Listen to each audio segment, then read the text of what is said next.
There we go. So yeah, All we're right. recording now. Hey, how's it going? Yeah, it's interesting times. It's like living in a film over here. What time is it over there right now? Nearly 7 p.m. at night. Oh my gosh, that's almost my bedtime. What, what are you on? We tried to figure the time difference out, and I got it completely wrong. Yeah, you got my time right. It's 10 to 11 right now. Right. So, Okay. so you got my side right. Yeah, it was just my side I got wrong. Well, I mean, that's above my pay grade. I didn't even try. Yeah. Yeah. So how are things?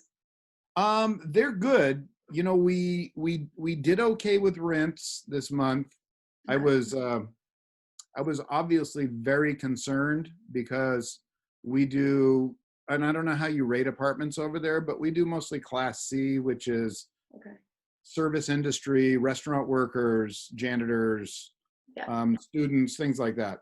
Yeah. And those are the people that are most affected right now. And I think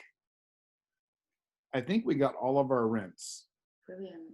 So Do you I'm guys have really mortgage happy with that. rates? We have vacation rentals in Hawaii, and we had 5. We sold 2, and we have 3 left. Obviously, simple math. And obviously, those 3 are empty now because Waikiki is shut down.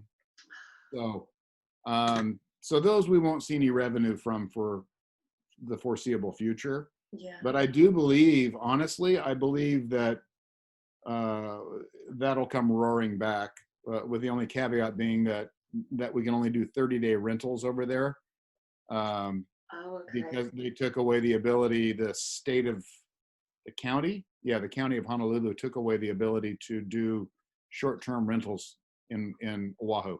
Right. Waikiki, it's been there for 50 years. So anyway, but we'll still be able to do 30s. Okay. Okay. And I think a lot of people will be going over. Yeah.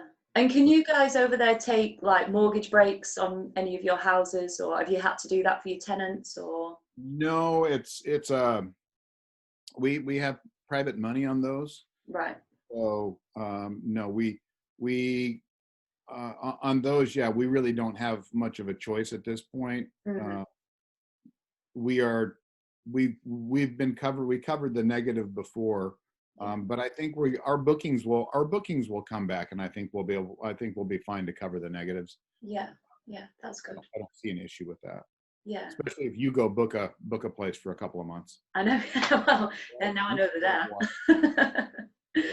So how you have a few rentals, right?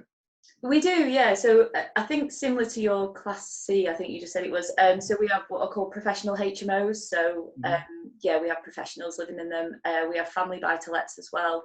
On ours, though, we tend to remortgage our properties to pull the money back out again when we sort of refurbish them. So for us, we've took mortgage breaks on all of our properties and passed the reduction down to the tenants, because things here just aren't good at all for people. Yeah. It's really, really challenging for people at the minute. So yes, we've done what we can for our tenants in terms of taking breaks for them to reduce their rent. So yeah, we've done that. We've had families, I mean, in terms of our refurbs, everything's stopped. Construction stopped pretty much. Even if construction was going, there's no materials. You can't get hold of things anymore. So our development team can't work, which is hard for them because they're self-employed, right. Contracted, and the government haven't really offered any self-employed people help. They can't get any help until June. So our lads just want to keep working and keep going, but they just can't do it. It's not possible. So yeah, we've got a lot of families at the minute who are stuck in sort of your 1-bed apartments with no outside space, with other landlords who are contacting us just to say, please tell me you've got some family lets that we can move into. So we have one family at the minute who's got 2 young children at very high risk, so they've got to stay in for 12 weeks. All of the schools are shut over here, so the mum and dad are off work, so there's 4 of them cramped into a small apartment. But because we've got a brand new family house with nobody living in it, they can move in May. So by May they'll have a garden, and yeah, they'll be in one of our houses. So so things like that are really nice. But apart from that, honestly, everything's stopped. It's Well, stopped. Donna, that's one thing I absolutely adore and love about you is the fact that you you put your money where your mouth is, and you also put your heart there too. And I don't see that often in landlords. And I can't say I'm the same. I'm pretty. I've heard all the stories before after all the years of doing this, so I've got a bit of a hard heart now, and it warms me to hear that. Oh, And I don't see you ever changing. So I that hope not. I don't plan to. we're going to have to keep in constant contact so I can keep you on, You can monitor reality, me. a level of reality that's important to have as a landlord. Yeah, Uh, yeah. I think we are a very socially conscious kind of team, really. Me, Kate, and Sammy. We're all very similar. yeah, Our aims are very charitable, really. That's, we're not in it to make hundreds of millions of pounds. We're in it to get time back so we can set up our charities and do things we want to do, really. So, yeah. but yeah, at the minute it's just proving a little bit challenging, I think, just because everything really has stopped. Can't remortgage, can't get finance, can't get a valuation on a property. You can do some sort of virtual viewings through estate agents, but a lot of the estate agents are furloughed, so they can't work. So you're just stuck between a rock and a hard place at the minute, I think. Well, you are so much more stopped than we are. We talk a big story over here, but I'm still going to the office every day. I mean, now granted, we're in an office building and there's only four cars in the parking lot, um, but Yeah, I mean, we I wouldn't. look outside and there's a freeway right there, and you can see cars. Of course, there's no cars right now. Darn it! But, There we are. There we are. literally hundreds of cars 10 seconds ago, and they're gone now. I guess. Oh, there's some. There we go. Anyway. But there's a lot of people out and about, and whether that's a good thing or a bad thing, we don't want to go down that political rabbit hole, but No. we're still working. We're still, you guys don't have Home Depot over there, but Home Depot is our biggest home improvement store. Okay. And all the contractors go there. There's one on every block. They're huge, big warehouse. They're still open. The gas stations are open. Most of the restaurants that are closed are actually doing takeout, so you can go get takeout there. Yeah. The delivery service is big. There's a lot of people working.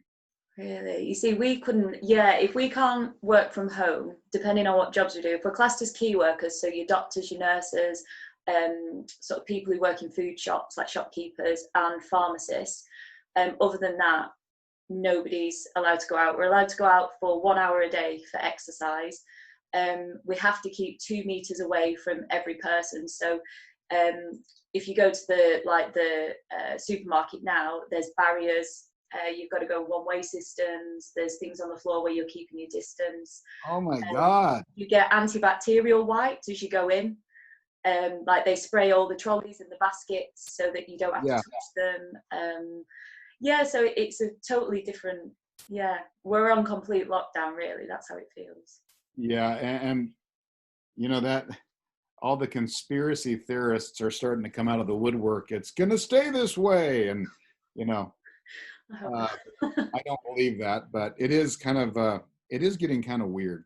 It is getting and we're on another 3 weeks, so it's it's challenging, I think, especially when you're in a household. We're in a household that we're not used to living with.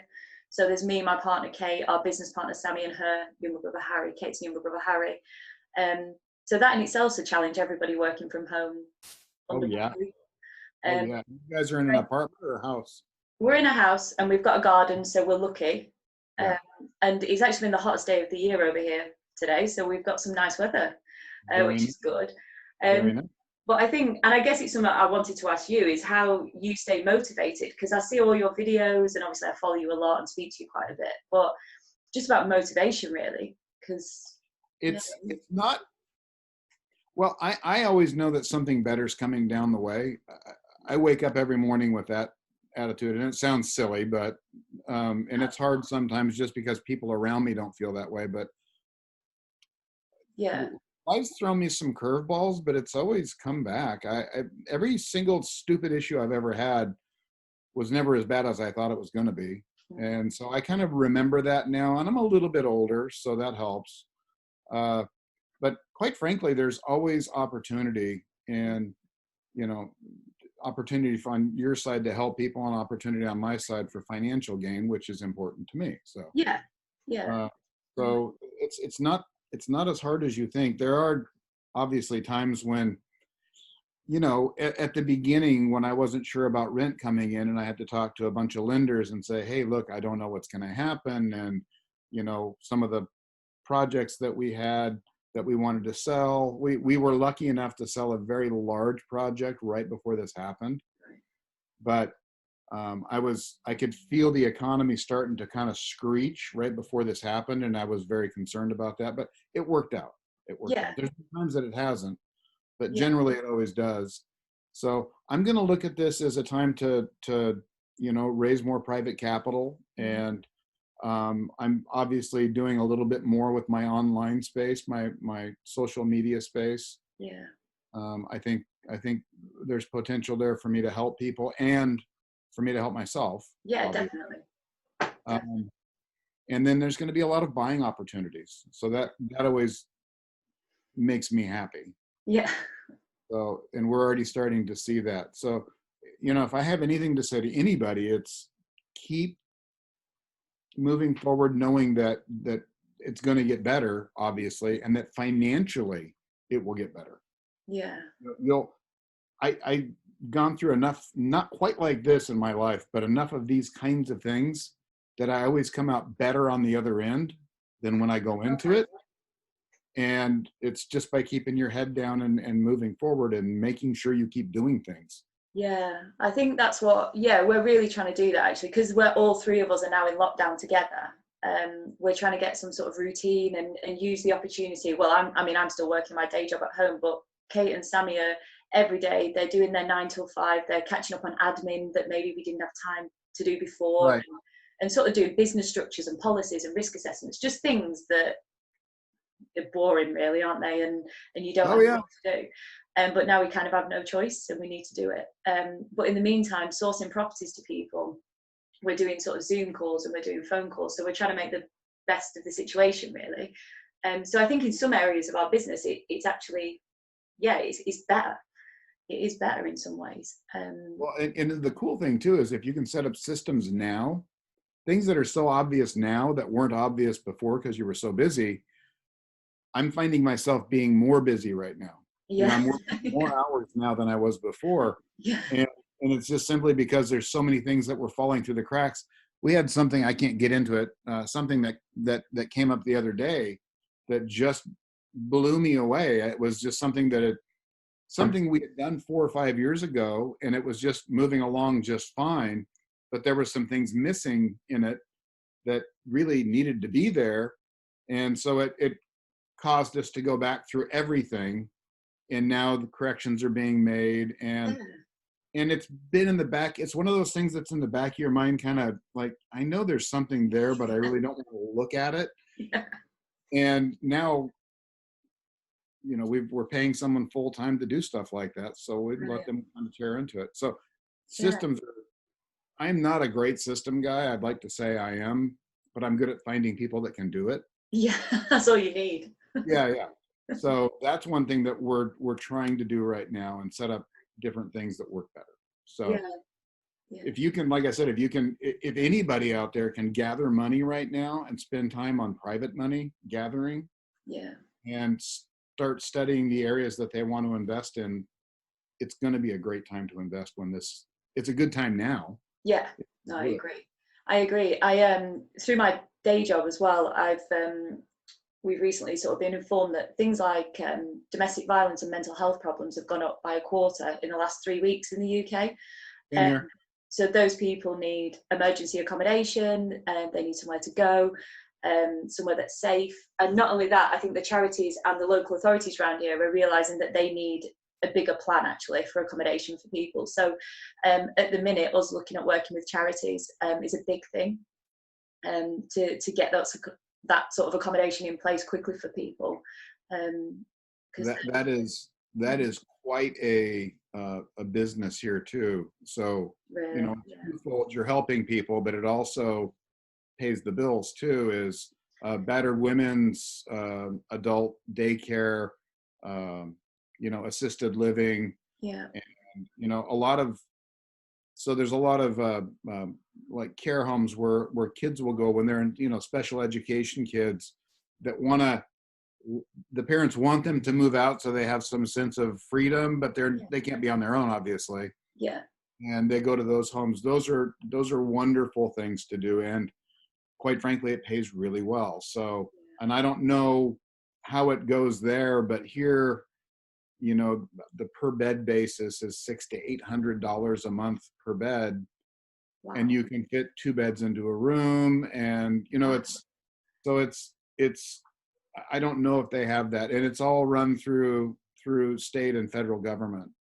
Wow. No, it's not. I suppose some private companies maybe would pay that for people with learning disabilities, maybe who need like a care package. But for people who, supported for affected by domestic violence or homelessness, mental health, it's what we class as housing benefit. So you're probably looking at £50 to £70 a week per person. So it's not massive amounts, and I suppose the problem with being a private landlord is depending on how much money you do want to make or need to make on a project, it doesn't always stack up to have people in. As much as you want to help somebody, it doesn't always stack up because the local authorities are so strapped. I'm working with one at the minute in Yorkshire, and they've gone from £20 million to £5 million in the last 5 years because the cuts have been so big. And obviously you see them rolled out in housing benefits that people need to access, and there's just cuts. Well, that would be kind of scary on your side if you're counting on a charity to do that, pay the costs, the hard costs of your property, plus something that you have to have a profit. They decide they can't do it all of a sudden. Now you've got tenants in there that aren't paying, and how do you feel about asking them to leave? So that might not be such a good idea. Yeah, no, do you know what? It's really tricky. And obviously I've worked in the charity sector for the last 6 years nationally, and then got made redundant because there was no money in it. But in terms of housing, I think there's always a need for care, there's always a need for housing. And even if one provider goes under, I think there's probably enough to pick it up. But for me, I think it's more the inconsistency for the tenant who really probably does need consistency in that house. So we do try and work with charities that have got a long-term contract with the local authorities. I mean, long-term, we're talking 3 to 5 years. That's a long-term contract over here. But it can work really well. And at the minute, they're screaming out for properties, absolutely screaming out for them, just to house families. Domestic violence at the minute is a massive thing. It's a massive we've got some 20% up here. Alcohol sales. Now I have to attribute a lot of that to the bars being closed. I thought you could say to you. Oh no. Many years ago, but no, this and coffee is about all I get now. Alcohol sales average between beer, wine, and hard spirits are up 50%. But keep in mind, a lot of that, I'm assuming, has to be attributed to people that hang out in bars all day. We have the same issue here as you guys do there, where, hey, let's stop and have a beer or 12 on the way home. And so they're not spending money in the bars, they're just buying it at home now. We have a similar problem, to be fair, at the minute. And there was talk about them stopping alcohol sales because it wasn't essential. So over here, we're only allowed essential things. So over here, there's certain products that you can't get anymore because they're not classed as essential. So things like, we have red, green, and blue milk. They've stopped doing the red because it's not as popular. So they can fill the shelves with blue and green. But there's certain things you can't get in a supermarket at the minute. Toilet roll was a big one for a long time. That's about all we can't get right now, but that and flour. We tried to get it yesterday. Can't get it. All gone. Yeah, I mean, there is some amazing like initiatives coming out of it. So we have a really good donut shop in Derby Centre, and they get their sort of their produce and stuff from a local farm, so all their eggs and things.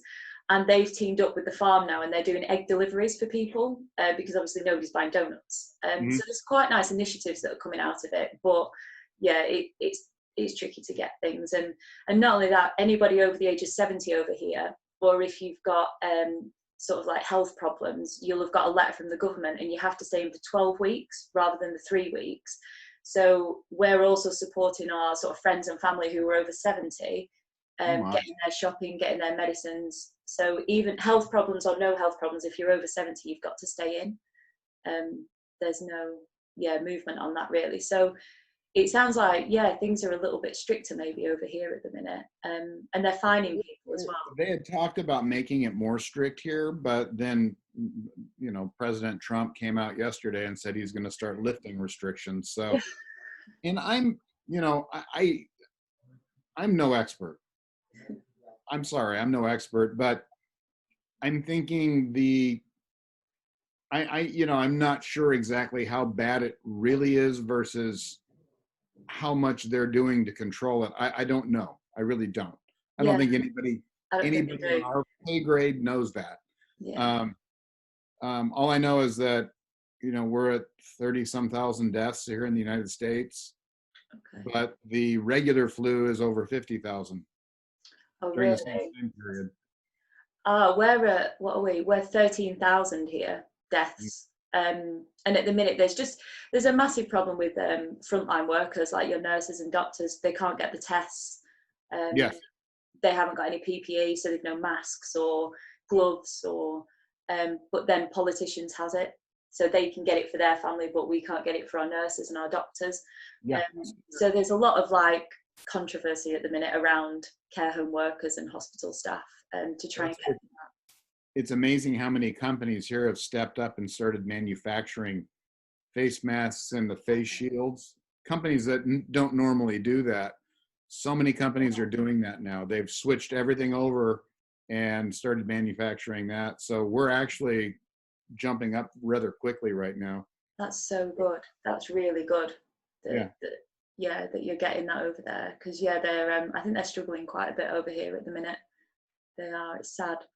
It's very strange. Well, they're not letting anybody work, so there's no way they could manufacture them anyway. It's a bit of a catch-22. The whole thing's a catch-22. So we've just got to. The bottom line is it's going to pass. Things are going to be different when this is over. I'm pretty sure things are going to be a little bit different. People are going to look at each other differently now, and I don't know if that's going to go away or if it's going to fade. Not sure. And people are going to spend money differently, I think. Not forever, at least for a while. So I think the recovery is going to take much longer, even once they release the restrictions that everybody's under right now. I think it's going to take us many months to get back up to, I just read an article today. Honda is furloughing all their U.S. workers. Really? Japanese Honda, yeah. And they shut down. Yeah, Japan just basically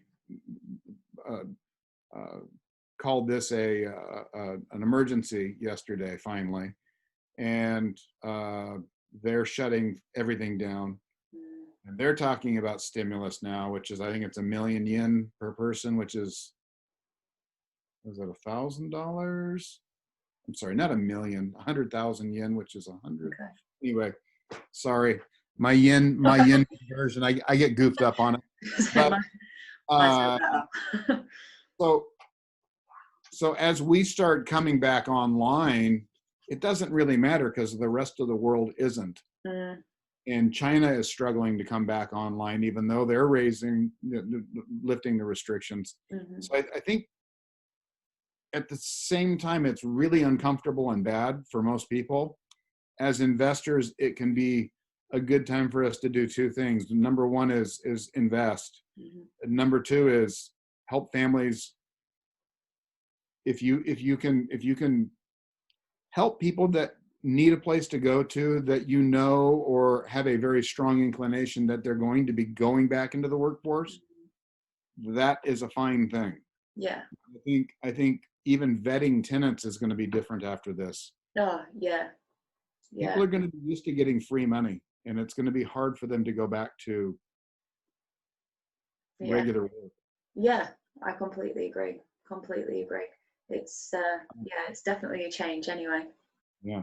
But it'll World War II wasn't too far different from this. It was worse then, obviously.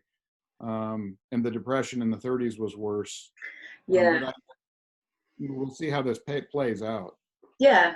Yeah.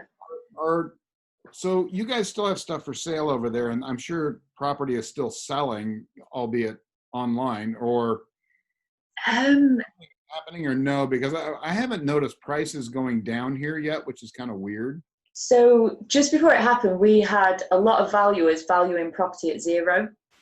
They were just coming into loads of different types of property and saying they're not worth anything, which was just insane. Yeah, it was crazy. We know quite a few people that have had that. Then the valuation stopped. Back up 1 second. I'm sorry. Explain that to me, because I need to understand that. I can't.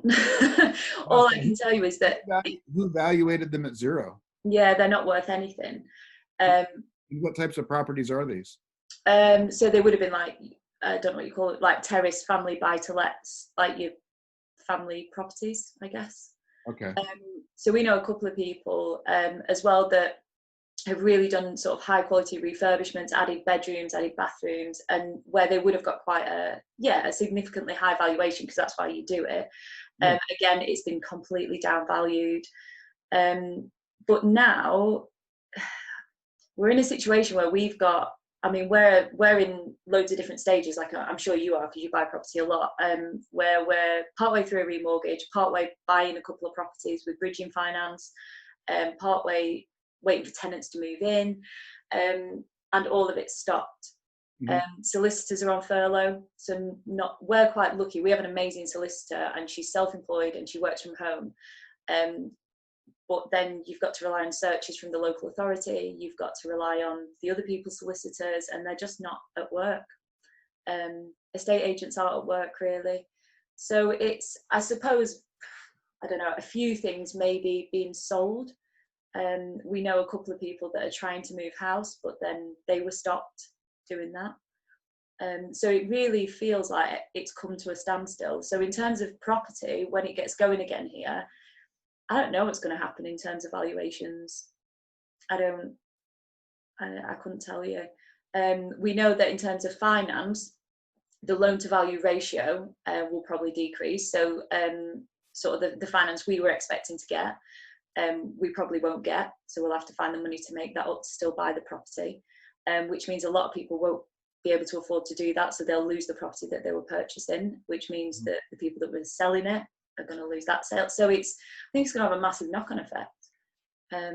But yeah, so what is your loan to value? What when you went to refinance or finance this last time, what were they using for the loan to value? 75% we usually get. So we leave 25% in, and we get 75%.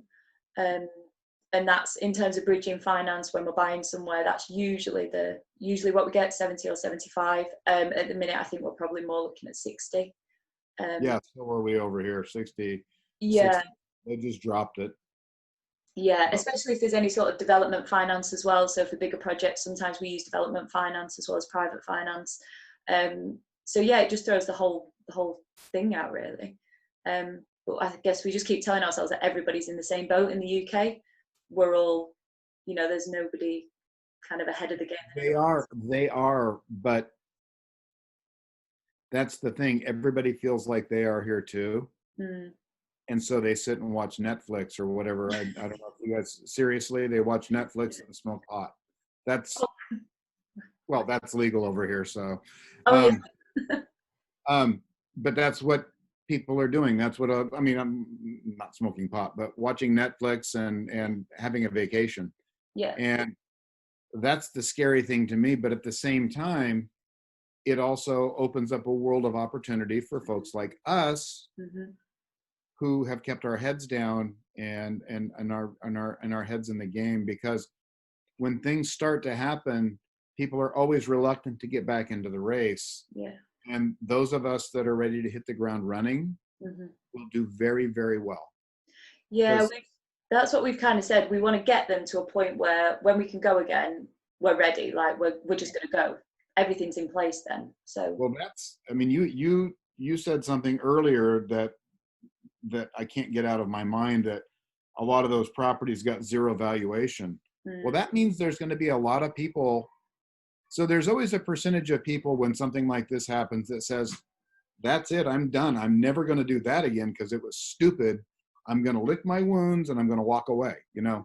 And if I can just get 10 cents on the dollar, I'm fine to walk away. Those are the kinds of deals that are going to be happening over there, I'm assuming. Yeah. I'm going to prognosticate. I'm going to say that's what's going to be happening over there. And that's what you got to look at. Yeah. And that's where deals come from. That's exactly where deals come from. Yeah. So that's basically what we're doing at the minute. We're sourcing a lot, having them conversations with people who want to build their portfolio once this gets out. And again, I think we'll get them some really good off-market deals. I think they'll be in a good position. So it's just a case of keeping going. And I know. Yeah, I didn't really realize how dire it was over there. I mean, you know, that's the funny thing with all the communication and everything we've got. It took a conversation between you and I for me to realize that, because England is not on our radar here in the United States. We love you guys, but obviously not enough to talk about you when going funky over here. Yeah. Yeah. So, and I don't know whether it just scaremonger people anyway, to be honest with you, to be told what's going on in other countries. I mean, like I said, we're lucky. We have a garden. I'm still at work, so I'm still getting full salary from my day job. We can get our heads down and keep our business going.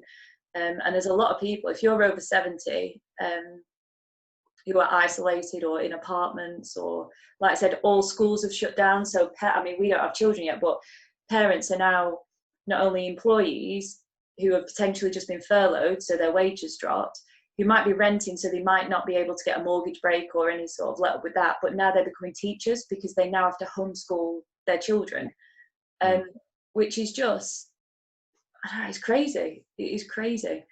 But we have a 15-year-old and he goes to private school. Right.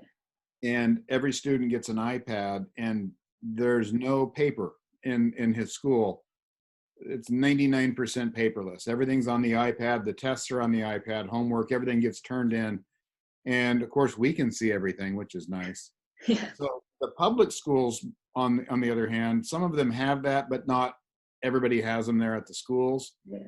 So it took them about a month to get a curriculum going, and it's kind of halfway still. Right. Lucas's school, within 3 days, was back up and running. Really? At home, yeah. So he was so disappointed by that. Yeah. The public school, it's like, hey, man, what are you doing? It's like, school. Oh. Yeah. It's open. School's open for key workers, so doctors and nurses' kids, if they go. But apart from that, again, it's on complete lockdown. So it's a weird thing. But yeah, he must have been gutted about that, because the kids over here have got like 6 months off, I think. Yeah, we're not going back till August as of right now. And they changed, like, he's a water polo player, so we have Junior Olympics in the middle of summer, and of course they canceled that, which that's a big fat deal when you're there. So now the new Junior Olympic schedule is the younger kids play at Thanksgiving. Thanksgiving for us is a big holiday. We take the week. Yeah. And then 2 days after Christmas, his tournament starts, and it's a 4-day tournament. Wow. So. Yeah, God. Yeah. The show must go on. Yeah. But anyway, I am confident that this is going to probably explode your business. I am feeling very, very, after talking to you, I think your business will explode. And I know you might not be comfortable talking about profits, but I think your profits will explode too. Yeah, Yeah, I hope so. I hope so in a way that, yeah, that's not stupid. So, you know, we're not ripping anybody off or anything like that. They're just sort of, You don't have to and rip it's just anybody off. sustainable. And I mean, the next step for us really is to get, because Kate's out of full-time work now, she does it full-time. Sammy's Mhm. half in, half out. And I'm full-time at the minute. So the next steps are to get me and Sammy out of work so we can full-time just do the business with Kate. And then I'll start setting up my charity as soon as I'm out. So it's yeah, so it's exciting, and I hope, yeah, I hope it is a good thing for us. It always is. I mean, strangely enough, for certain people, these kinds of things are always good. Yeah, Sorry to it's say. how it is. Yeah. They are. But there's a disproportionate amount of people that will go further downhill, Hmm. unfortunately. Yeah, yeah, I agree.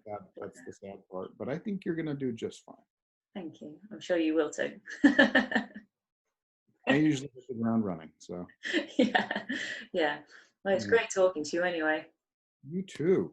So Great. why don't we say goodbye to the recorder? Yeah. Hold on.